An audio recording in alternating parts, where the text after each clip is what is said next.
Yo, what's up?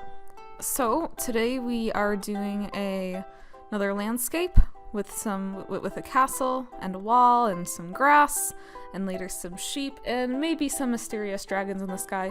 This sounds familiar, except this time we are not cheating, which means that this took a long time.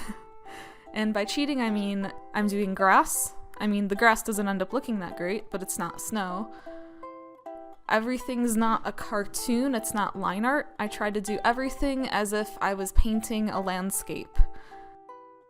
So I did use some things, like for example, I used a little bit of like the spray tool, which to me would be the same as like spattering and painting. And then I used a couple of the other brushes and things, but I tried not to do any line art. I tried not to do anything easy. No like solid blocks of colors. I basically wanted this to be as much just like painting a picture as possible with layers, though. I did use layers because that's like the whole point of digital art. And yeah, I just went for it. This picture took forever, and it was something I was afraid of doing because I feel like I can't draw very realistically, and I didn't really want this to be super realistically.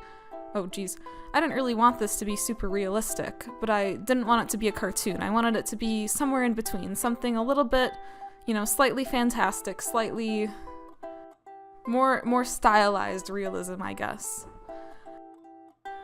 So, okay, as you could see here, I am doing this painful texturing on this wall because I had no idea how to create a rock wall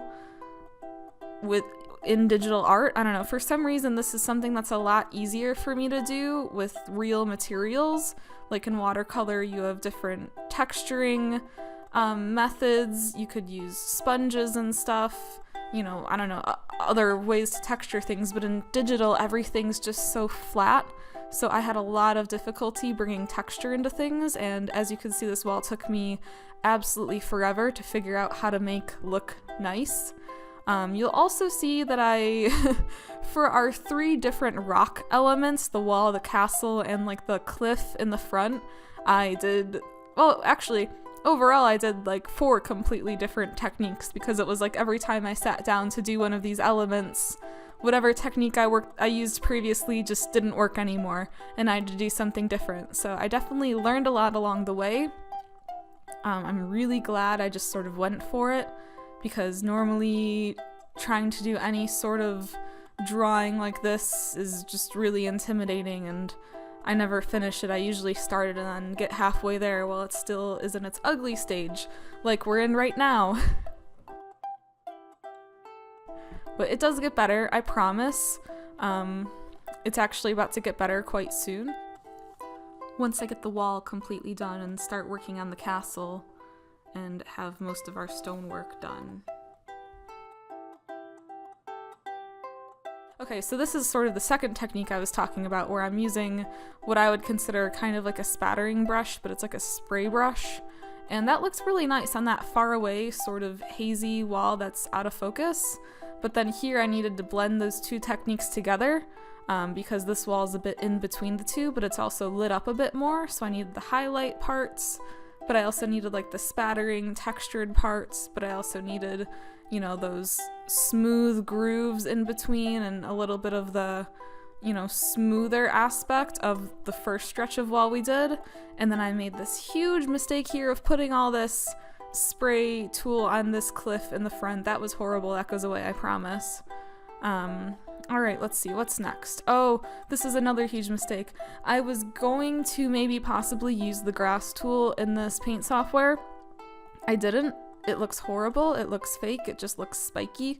It looked better without texture. I ended up doing it more manually in a bit, but I just wanted to try it out.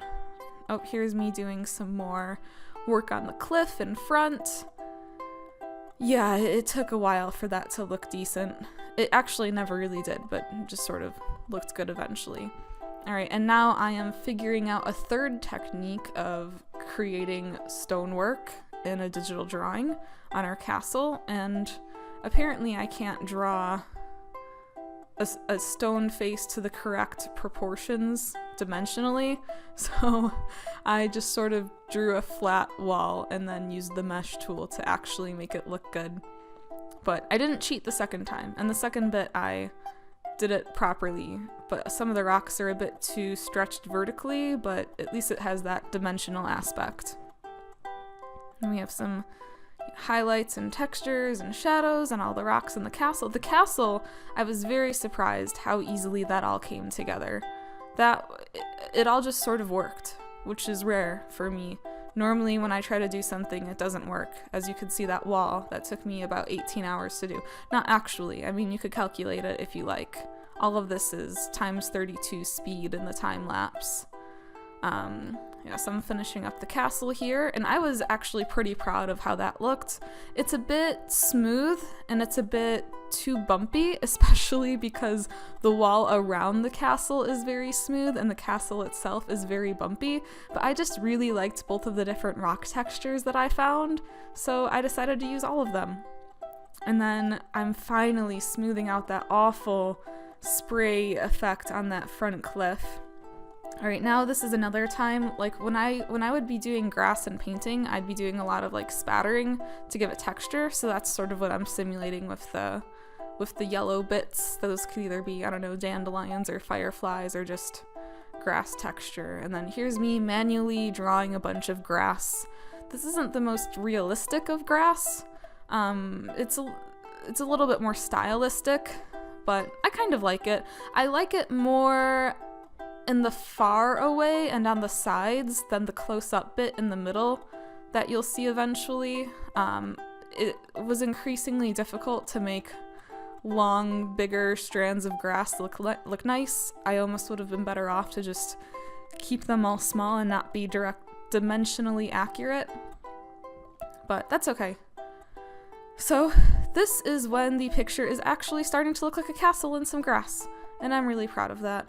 I think this is sort of when I got past the hump of being afraid of drawing a decent looking picture and not just hiding behind, you know, cartoons and snow scenes and really thick, heavy shadows, actually trying to blend things a little bit and give things texture.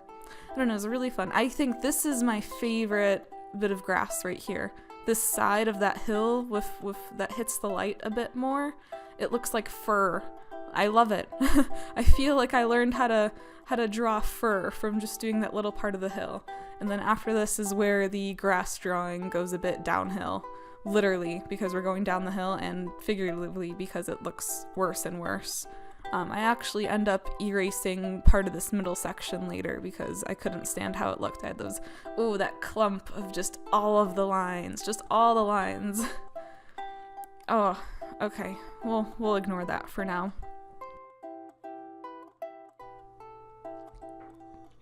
I apologize in advance that this time lapse is so fast, but it just took me so long to draw this, so if it's a bit choppy and jumpy and if you can't see exactly all of the strokes that I'm making and things, that's because if I didn't do this time-lapse wouldn't really be a time-lapse. It would just last forever. I was gonna make it even faster because this was so long, but then you really couldn't see. It would just be too much of a blur, and I zoom in and out so often that I'd probably, you know, cause people to have seizures or something.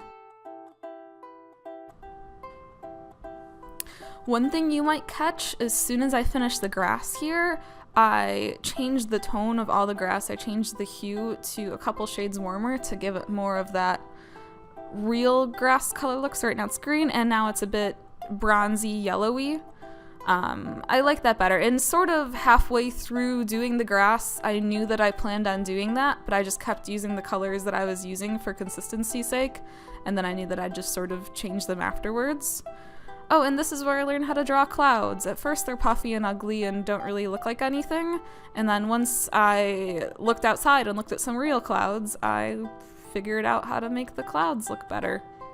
And I'm actually really happy with the clouds. I feel like the picture really comes together as soon as the clouds get in there. Oh, don't pay attention to those dragons.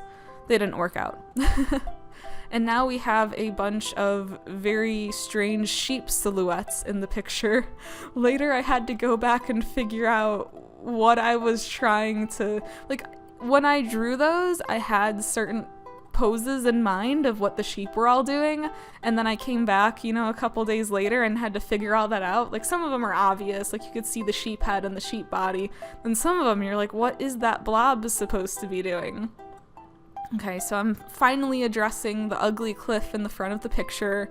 I don't really make it that much better, but I make it at least bearable enough where hopefully you don't notice how bad it is once this is all done. I hope so. Yeah, the cliff was probably the most difficult part of this picture because it involves texture, and technically cliffs have all sorts of straight lines and cracks and things, but I didn't want to go up in and you know, draw really detailed, complex, you know, texture in there when I wasn't doing that for everything in the picture. So I had to find a way to make it textured but still match the rest of the picture. And yay, we're finally getting to drawing the sheep. So I wanted some shaggy, wavy, cute, fluffy sheep. This was the first one I did, and I liked that. It was nice and simple, you know. It looked, from far away, it looked like it had curly hair. And then on this one, I tried giving it sort of like a different curl effect where you, and it just looks plaid, so I stopped. But I was trying to like highlight the bumps of the curls, and that just didn't work, so I went back to my first technique, and I think that worked out much better. And you don't want to know how much I tried to get the little forelock pieces of wool on that sheep's forehead that just took forever and were completely unnecessary. But he's cute, so it's okay. And then yeah, that mysterious blob turned into a sheep facing forward, eating grass, I guess.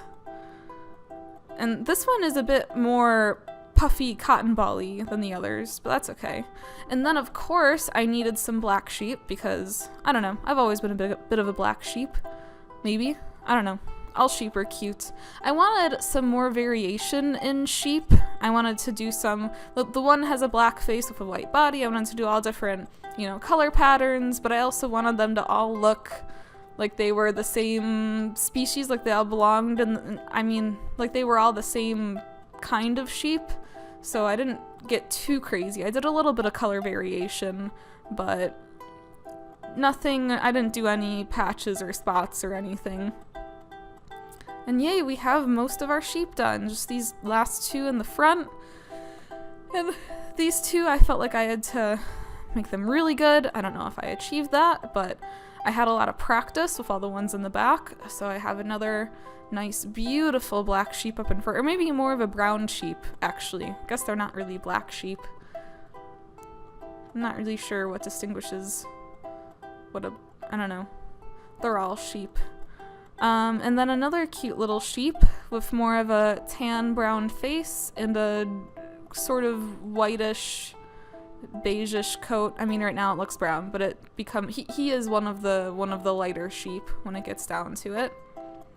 And I really liked his little hair poof that I give him here, and his little ears. I felt like the sheep ears were the best part about the sheep. And I didn't realize this until I started drawing, but I don't think I've ever drawn a sheep before. Oh, well, besides for the last picture, but not like a realistic looking sheep. I mean, not like these are that realistic. And then here I am getting rid of all of the grass that would be on top of the sheep, so I want some to still be on top of the sheep layer by their feet, but the rest of it I want to be behind them. And then I added a little bit more grass overlay to sort of break up the hard, flat, dark bottom of their feet. And now, of course, we're adding in the sheepdog, which is no recognizable breed of sheepdog that I know, but just sort of a generic, shaggy, cute, mountainy dog that looks like he'd have fun with a bunch of sheep. Not sure if he'd be more of a guardian or a herder, maybe something in between, because he looks kind of intimidating, but also kind of cute and energetic. So yeah, he could be a guardian herder. And I thought he was just adorable. I wanted him to be more shaggy and straight-haired, since the sheep were more wavy and shaggy. And then I wanted him to have the same colors as the sheep, both the brown and the white. And then I almost forgot to give shadows to everything, which would have been really bad, so thank goodness I remembered. That comes up in a bit here. I add some more texture to our sheepdog so he's cute and fluffy. Oh, and I have to get rid of the grass on him too and make him look good in the grass so that they're all sitting in the grass and not just on top of this ugly, weird textured grass.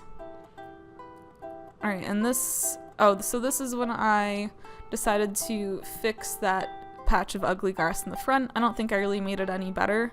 I think I made it less bad, but not necessarily better, if that makes sense.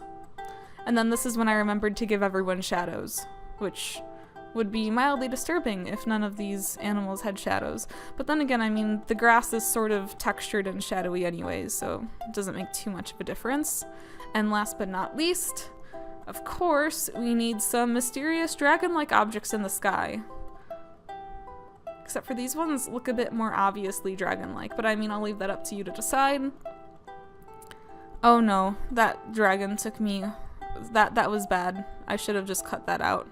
But in the sake of a true time lapse, I left it in. And I finally figured out how to draw a dragon in a different pose. And that's everything. Alright, well, I hope you enjoyed. I can't believe I actually finished this drawing. I love it, and I definitely learned a lot, and I can't wait to keep doing more artwork. Anyways, I hope you enjoyed, and have a good rest of your day. Bye!